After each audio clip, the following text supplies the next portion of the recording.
Uh, we are officially back.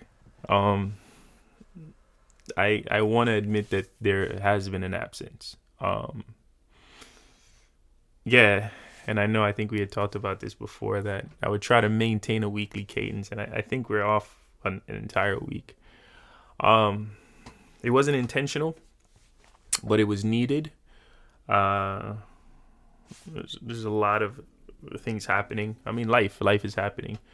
And I was preparing for a trip going into last week, and I figured it would have been and I wanted to unplug for a while, so that is the reason for my absence. I don't make promises or guarantees, but I will continue to try and put these out or get back to our normal cadence because this is as much for me as it is for hopefully you. So this is for us, and I want to continue for that to be the case. With that said, we're going to start off how we always start off this conversation with an exercise in mindfulness. And we generally do that through just 10 breaths and then focusing on our breaths. Starting now.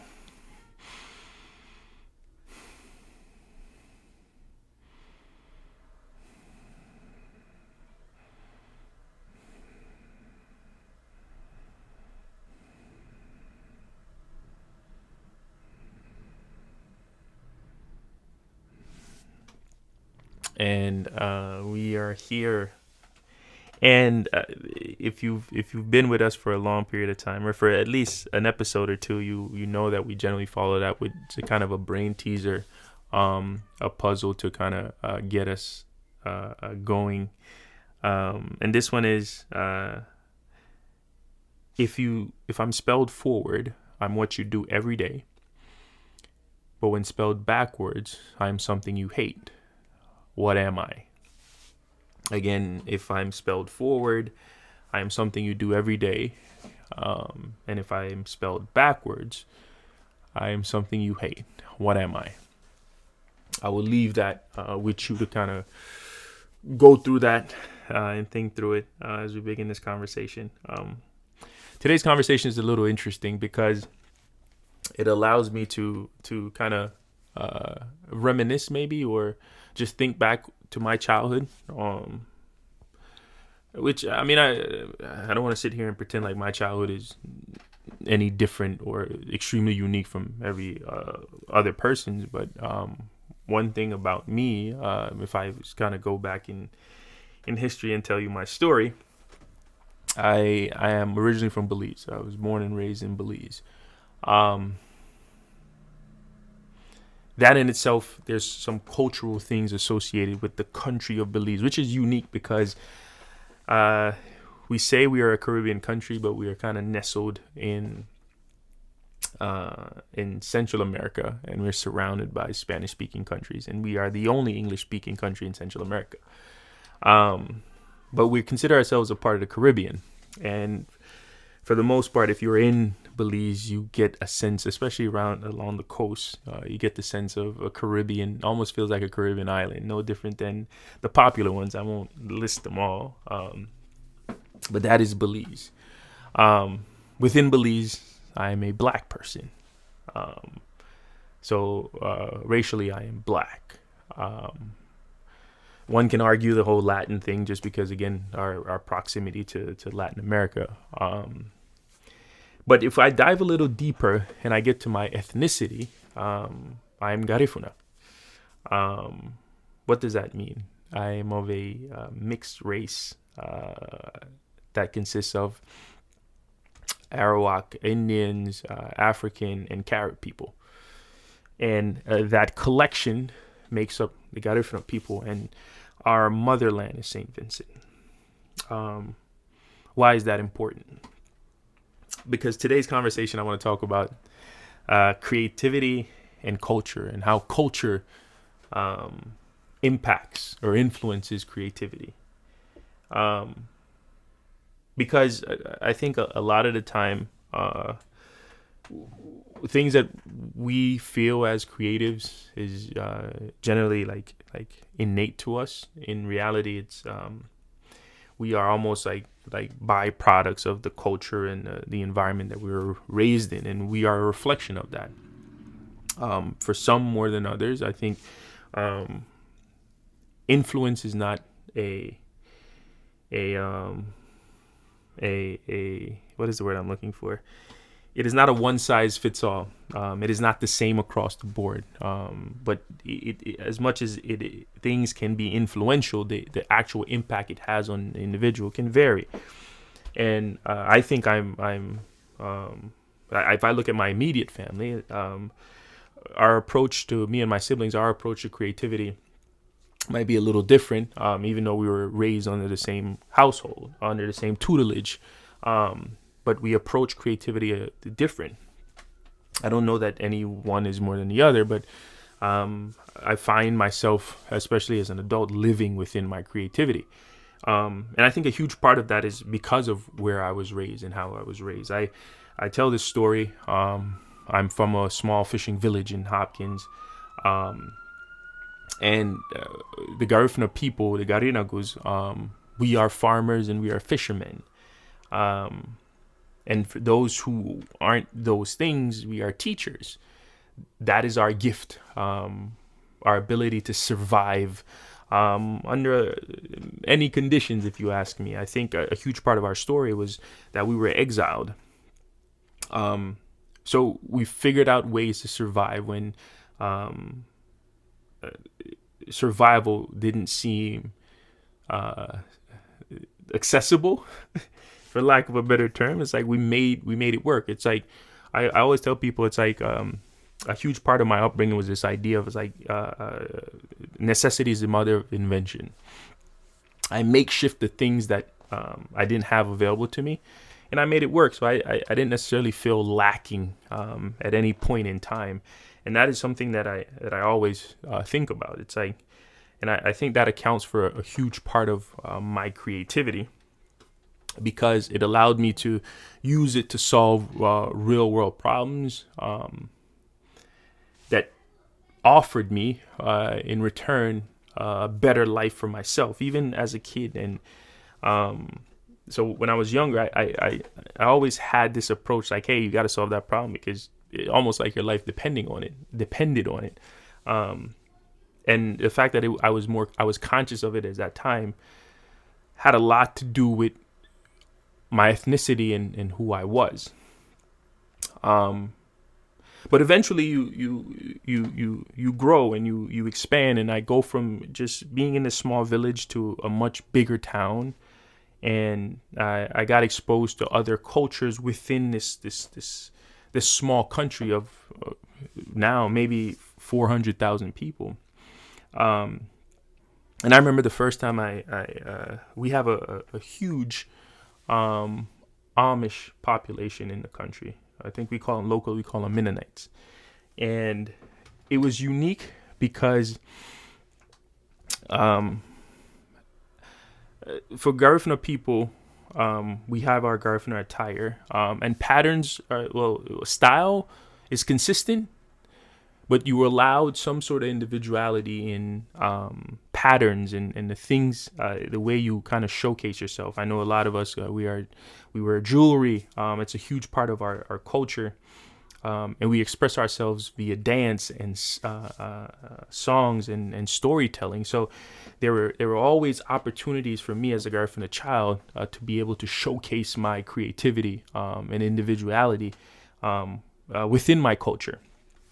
So when I first saw Amish people, it was odd because here I was exposed to a community where it was less about individuality and more about just this communal aspect, and it was more a modest way of living. And I remember the first time I first thought. And it was a similar thought when I was exposed to the Hasidic Jews and the Orthodox Jews. Was I don't know that I can live in that live that way of life, only because I am such a strong believer in individuality. Um, and I'm not saying that knocking that, because I understand the commitment and the dedication and everything associated with that, and I think that is commendable and respectable as well. As a creative,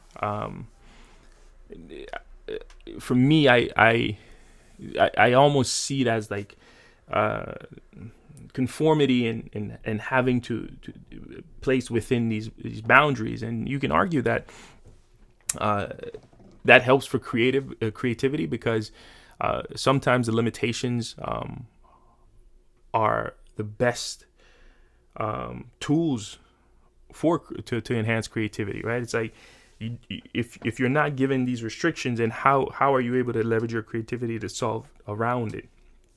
But going back to my story, it's like I always thought that I don't know that I can fit in those spaces, but it allowed me to expose I was exposed to a culture much different than mine, and a people and a way of life that, again, from outside looking in, optically, it didn't allow for creativity. At least in the way that I thought it should, in a creative expression type of way.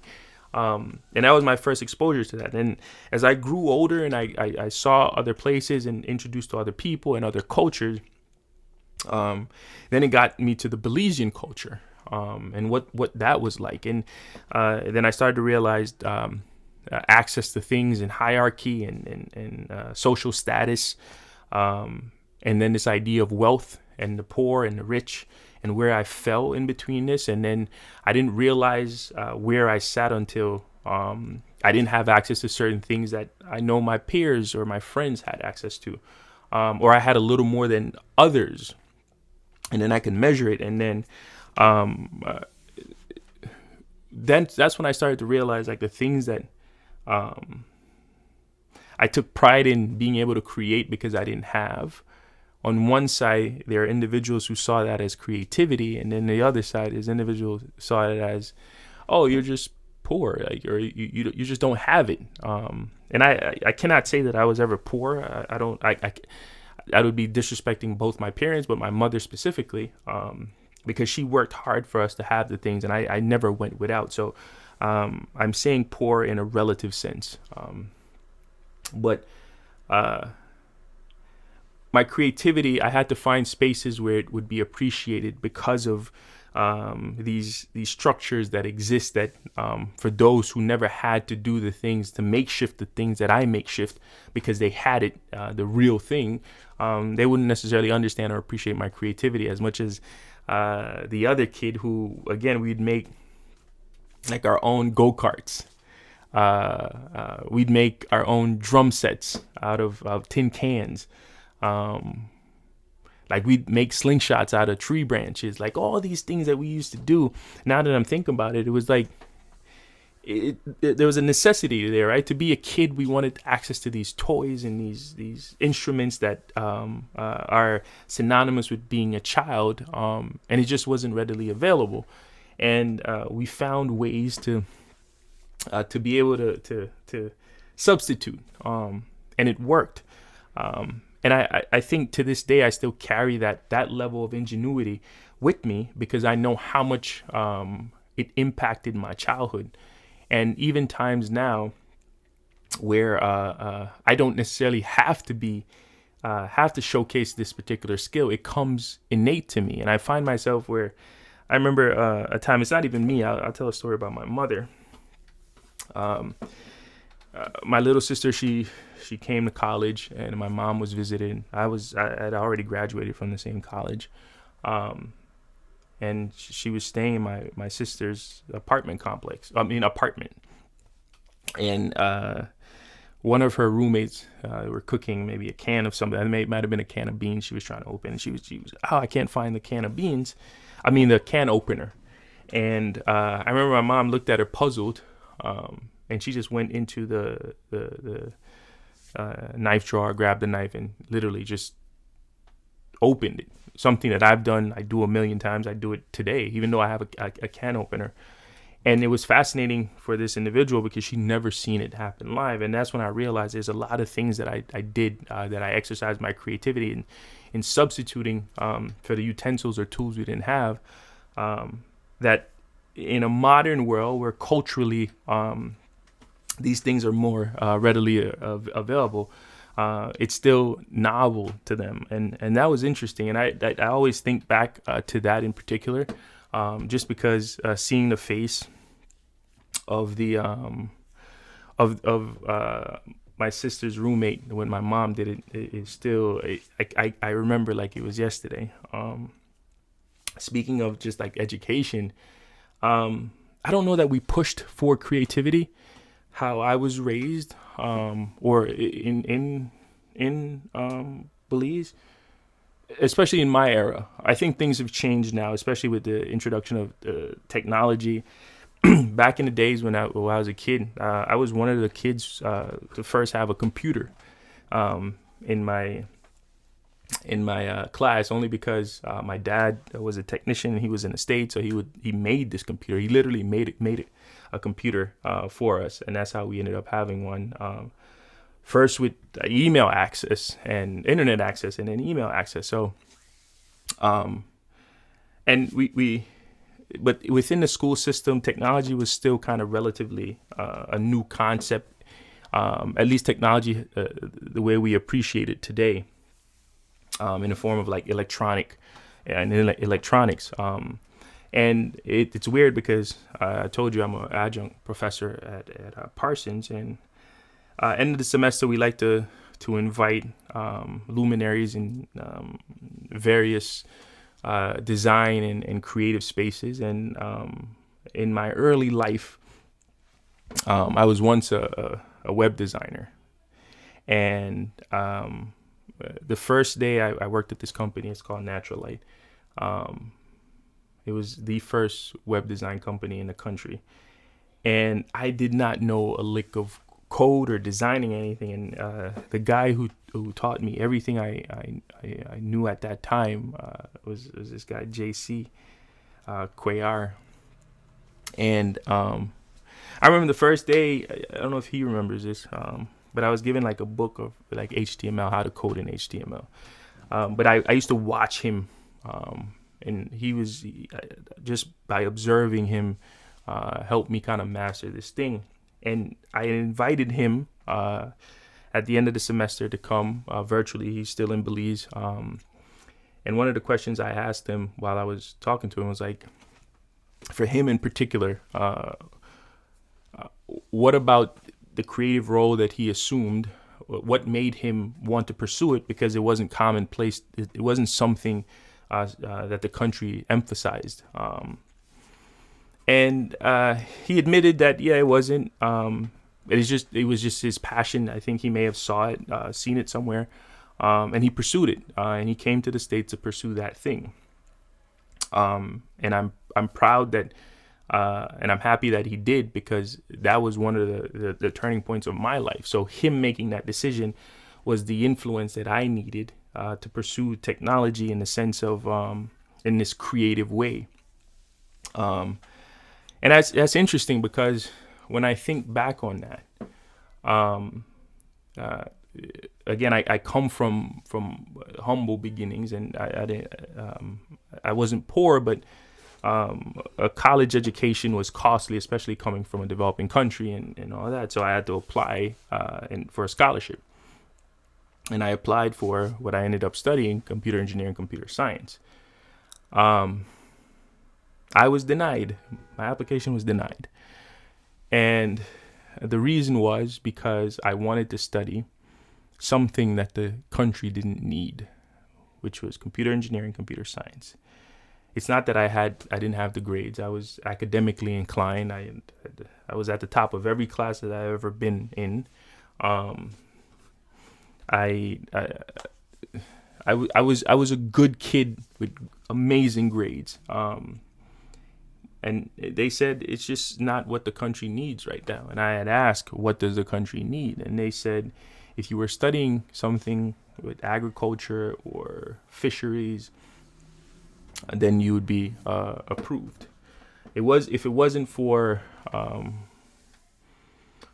continue to rest in peace, the Honorable Sylvia Flores, I wouldn't have gotten the opportunity. She reached out and she spoke on my behalf, and it was that allowed me to get a scholarship to come. And I'm only telling this story to help you understand how the influence of cultures and society has on your creativity.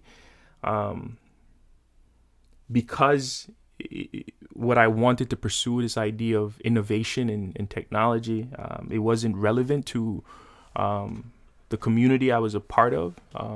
I was this close to not pursuing that. And I think a lot of us are in similar situations where we're in spaces where creativity is not necessarily priority. It's not prioritized. And unfortunately, because of that, we aren't allowed to live in our creativity. And it's interesting because in that same realm of idea, because of where I'm from and only knowing the traditional professions, the lawyers, the doctors, those, especially the ones that our parents saw as these prestigious or respected professions, anything outside of that was frowned upon, right? And I'm not even getting into the arts, the creative arts, where they didn't see that as a way of a legitimate way of making money. So you have all these kids coming from whose parents are from these countries, having to fight to pursue something in a creative space, and fight against their own family, fight against their own societal norms, just to pursue something in this creative space. And we all can't be doctors, we all can't be lawyers. Some of us want to do things, and I'm saying that speaking specifically to the traditional creative arts, because as we've said multiple times in these conversations, that creativity can show itself in multiple different ways. I could have been a doctor and been an extremely creative doctor. I could have been a lawyer and been an extremely creative lawyer. So creativity is not limited to certain things. But I'm just saying creativity in the creative professions in historically what we've seen it as. I was so disconnected from the technology and those creative spaces that the Garifuna language does not have names for some of the professions, the creative professions that exist today, because it wasn't a part of our normal, right? It wasn't a part of our everyday thing. Like I said, we were fishermen, we were farmers, we're educators, and now we're everything. And now the language has to grow to adapt to us being in these creative roles for that same reason.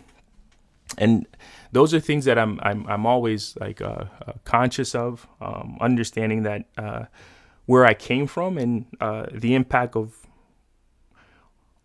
my culture, the influences that had on me, and I need to continue to do my best to trailblaze, right? And it's not only myself. There's kids every day that grow up in certain cultures that they have to fight these invisible boundaries and break these invisible boundaries just to exist as themselves. And I continue to advocate and support that. And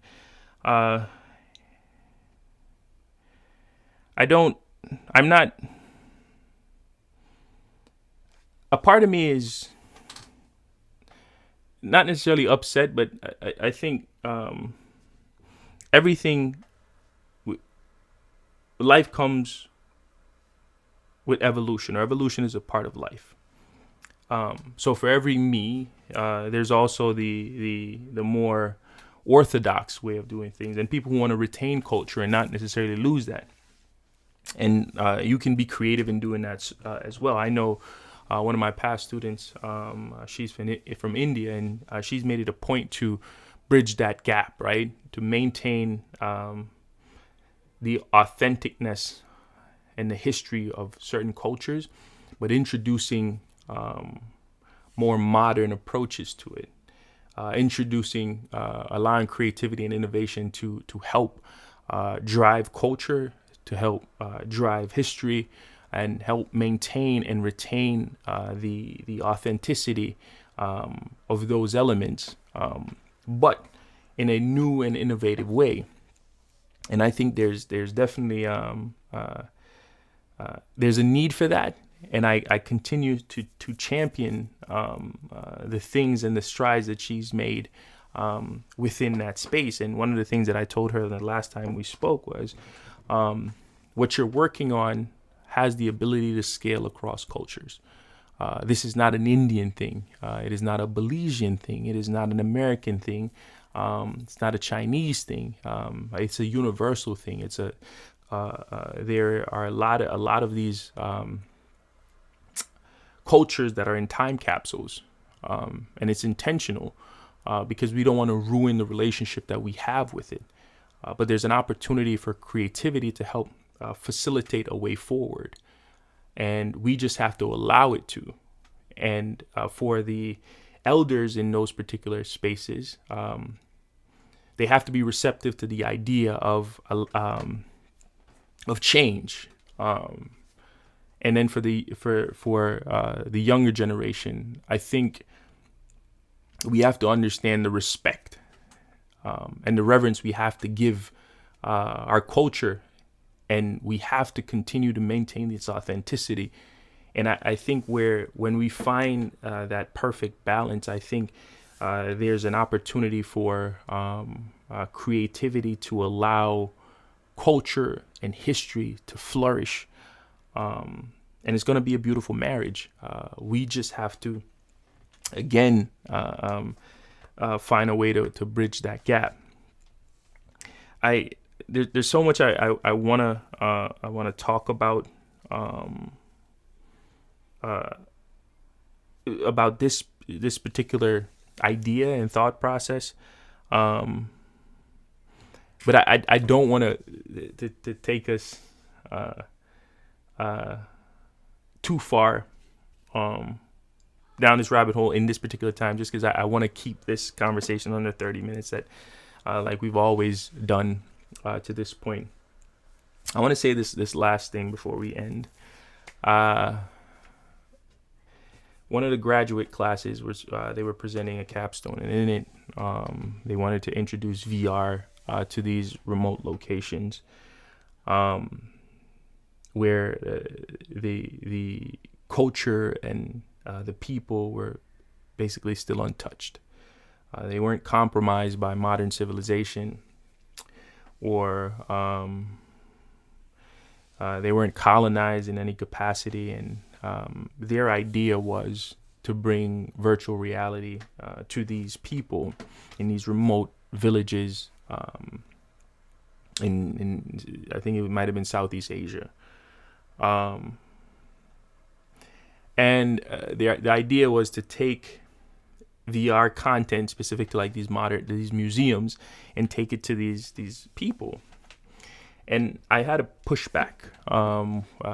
In my feedback, I said, why not do the reverse? Because modernization has gone and ripped cultures and artifacts from these people, the things that they hold dear to them, stolen it from them and put them in museums just to showcase and claim ownership of it. How about we use technology and our creativity to do the reverse? If you want to be able to show the world these artifacts, if you just can't leave them alone, if you want to be able to at least show it, then leave it in its proper place. Don't steal it and take it somewhere. Allow technology to be able to capture it in its natural essence, in its purest form, and then use virtual reality in this world to sneak peek into it. And everybody in all these, the culture can be retained, ownership can be retained, and it is untouched, and uncompromised and undiluted and unpolluted. There's an opportunity for cultures and creativity to come together. Uh, I will end with this. Going back to the start of this, I ask, what am I? If spelled forward, I am what you do every day. But if I'm spelled backwards, I'm something you hate. The answer is the word live. Something you do every day, you live. And if you spell backwards, live backwards, it's evil, something you hate. As always, go be great.